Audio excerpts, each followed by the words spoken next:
Oke. Bismillahirrahmanirrahim. Alhamdulillahirabbil alamin. Wa bihi nasta'in ala umuri rabbil anbiya'i wal mursalin. Sayyidina Maulana Muhammadin wa alihi washabihi ajmain. Amma ba'd. Qala al-musannif rahimakumullah wa nafa'ana bihi wa bi umuri dharain. Amin ya rabbal alamin. Hadis nomor 57 ya. Idza aradallahu bi abdin khairan. Idza arada nalikane ngarepake sapa Allah bi abdin kelawan kawula khairan ing kebagusan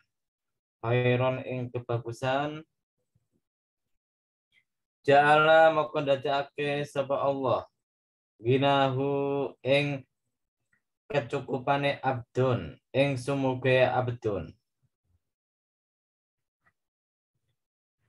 fi nafsihi ing dalem awak dhewene abdun wa tuqahu lan ketakwaane abdun fi qalbihi ing dalem atine abdun. Kita baca dulu. Wa idza arada lan nalikane ngarepake sapa Allah bi abdin kelawan kawula syarron ing ala jala moko dadekake sapa Allah fakrahu ing kemelaratane abdun ing kemiskinane abdun atau kemelaratane abdun baina ainaihi ing dalam antarane. Maksudnya gimana? Apabila Allah itu menghendaki seseorang itu menjadi orang yang baik, maka Allah itu akan bikin dirinya hamba tadi merasa berkecukupan, tidak kemerungsung, tidak serakah akan dunia. Jadi dia membagi hidupnya itu dengan bekerja, dengan beribadah, dan untuk keluarganya ada, untuk Allah pun ada. Jadi kalau anak-anak pesantren, anak-anak santri itu kan rata-rata kebanyakan tuh jadinya pengusaha, entah jualan di toko, entah apa. Kenapa? Karena nanti biasanya dia kerja, nanti malamnya habis maghrib atau habis asar atau habis sisa itu dia ngajar. Jadi dunianya dapat, agamanya pun, akhiratnya pun dapat. Biasanya santri itu semacam itu. Jadi tidak terlalu serakah kemerungsung akan dunia. Kan dulu sudah pernah tak terangkan, hubud dunia rok sukul khotiatin, bahwasanya cinta dunia itu adalah pangkal dari setiap kesalahan. Kalau Anda perhatikan banyak orang yang sudah banting tulang, kerja keras, bahkan tidak sholat dan sebagainya hanya untuk mencari uang. Padahal itu keliru. Kenapa saya katakan keliru? Karena sebetulnya miskin dan kaya itu sudah ditetapkan sama Allah Subhanahu wa taala ketika di Lauhil Mahfuz. Jadi di Lauhil Mahfuz itu sudah ditetapkan Anda kaya atau tidak. Anda itu kerjanya apa, nanti apa, di tempat mana sudah ditentukan sama Allah Subhanahu wa taala. Yaitu namanya adalah kodoknya Allah dan pasti terjadi. Ketika sudah di dunia diwujudkan sama Allah, maka nanti. Jadi ada kodok, ada kodar. Kodok itu kalau orang ahli bangunan teknik sipil itu namanya blueprint. Nah, blueprint itu artinya rencana membangun tuh gini. Kemudian butuh biaya berapa, kapan jadinya, itu blueprintnya ada. Kadang blueprint dan rencana itu tidak sesuai dengan kenyataan. Kadang melenceng sedikit, kadang berubah sedikit. Sama dengan kodok dan kodar itu. Kodok itu adalah blueprintnya Allah SWT. Allah di mana azali sebelum adanya dunia dan seisinya ini. Nah, ketika dunia sudah ada, kita sudah diwujudkan sama Allah, maka blueprint itu sudah mulai berwujud. Yang namanya perwujudan itu kadang agak berbeda dengan blueprintnya, ya teman.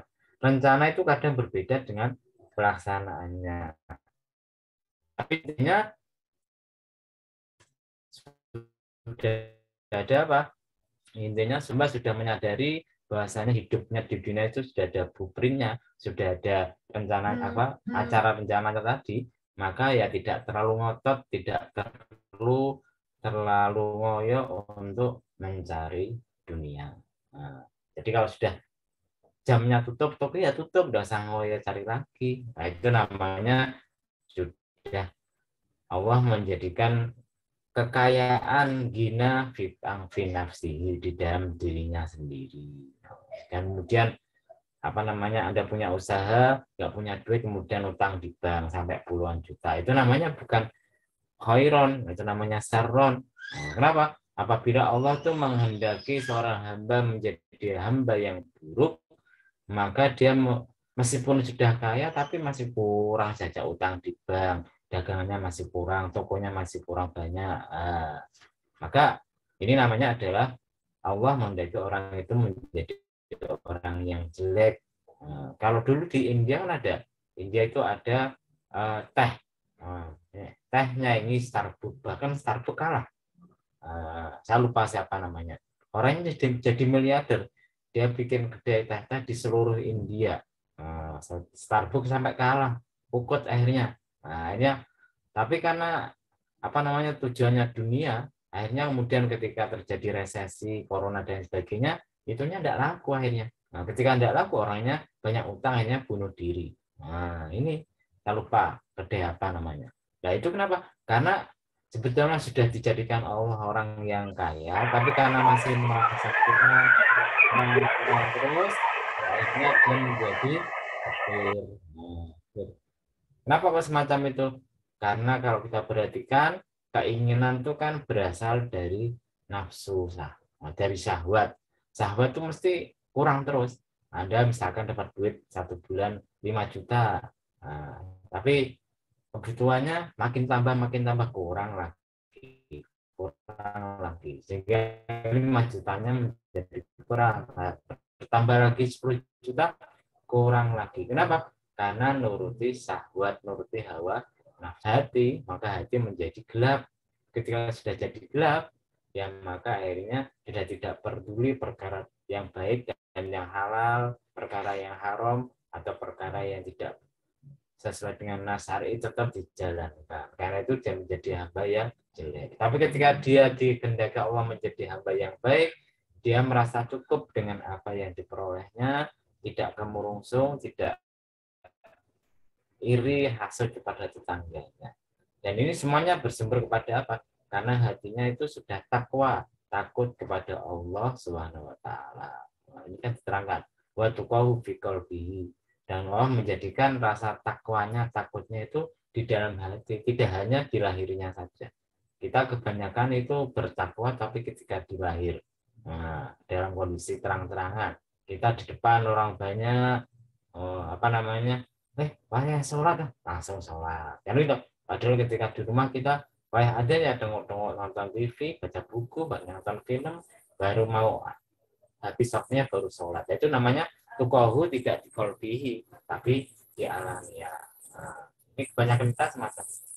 Kalau kita ditakdirkan Allah menjadi orang yang baik, maka takwanya itu di dalam hatinya. Ada orang atau tidak, sama saja. Rawahu min wa taqil hadis sapa Al-Hakim. Sapa Imam Al-Hakim At-Tirmidzi. Ingat ya. Imam Al-Hakim itu ada dua. Al-Hakim At-Tirmidzi sama Al-Hakim pengarang kitab Al-Mustadrak As-Sahihaini. Apa bedanya? Kalau Al-Mustadrak As-Sahihaini karena Imam Al-Hakim, beliau ini mencoba menulis hadis-hadis sahih yang tidak ditulis oleh Imam Bukhari dan Imam Muslim. Imam Al-Hakim ini terkenal dengan kitab apa namanya Ulumul Hadis beliau. Nah, ketika dia ingin menerapkannya dalam apa kitab, maka menyusunlah dia kitab namanya Al-Mustadrak As-Sahihaini. Jadi ingin menulis hadis-hadis sahih yang tidak disebut dalam Sahih Bukhari dan Sahih Muslim. Tapi sayang ketika menyusun kitab itu di tengah-tengah perjalanan beliau meninggal dunia. Jadi caranya gini, beliau menulisnya. Ditulis semua dulu yang kira-kira sahih, ditulis semua dalam kitabnya, kemudian diteliti ulang, diteliti oleh beliau. Dan ketika baru 1 jilid atau 2 jilid penelitian beliau meninggal dunia. Karena itu kitab Al-Mustadrak Al-Shalihain itu meskipun katanya sahih semua, tapi setelah diteliti sama Imam Al-Haythami, tidak seluruhnya sahih, ada yang hasan, ada yang dhaif. Dan kebanyakan yang dhaif itu berada di kitab juz-juz terakhir, sekitar juz 3, 4, atau juz 2 dari Al-Mustadrak Al-Shalihain. Tapi juz yang pertama banyak yang sahih karena sudah diteliti oleh Imam Al-Hakim. Tapi hadis ini bukan diriwayatkan oleh Imam Al-Hakim pengarang Al-Mustadrak tadi, tapi Imam Al-Hakim At-Tirmidzi. Siapa Imam Al-Hakim At-Tirmidzi? Imam Al-Hakim At-Tirmidzi itu terkenal dengan kitabnya bernama Nawadirul Usul. Nawadirul Usul, kitab hadis Kanjeng Nabi, kemudian disarai oleh, dikomentari sama beliau. Dan komentarnya itu kebanyakan mengarahnya ke tasawuf, ke sufi, dan bagus. Saya anjurkan kalau Anda bisa bahasa Arab, beli kitab namanya Nawadirul Usul, baca sendiri. Kalau tidak punya ya cari terjemahan. Cuma saya tidak tahu ya terjemahan. Terjemahannya ada atau tidak saya tidak tahu. Nawadirul Usul itu 2 jilid. Saya baru sempat baca 1 jilid lebih sedikit, belum selesai, jilid 2-nya belum selesai. Gitu. Karena bacanya itu sambil nyantai-nyantai di toko, sambil nyantai-nyantai baca. Kalau pengen baca, tidak pengen ya baca. Jelas ini beberapa bulan ini tidak pengen baca, jadi tidak selesai-selesai. Kita teruskan. Nah, jadi diriwayatkan Imam Al-Hakim At-Tirmidzi dari Abu Hurairah. Dan ikut Imam Ibnu Hajar Al-Asqalani. Hadis ini perlu diteliti dulu. Tapi ikut Imam Al-Iraqi, tidak usah diteliti, itu sudah ada rawi dhaifnya. Ya, artinya hadisnya adalah hadis dhaif, lemah.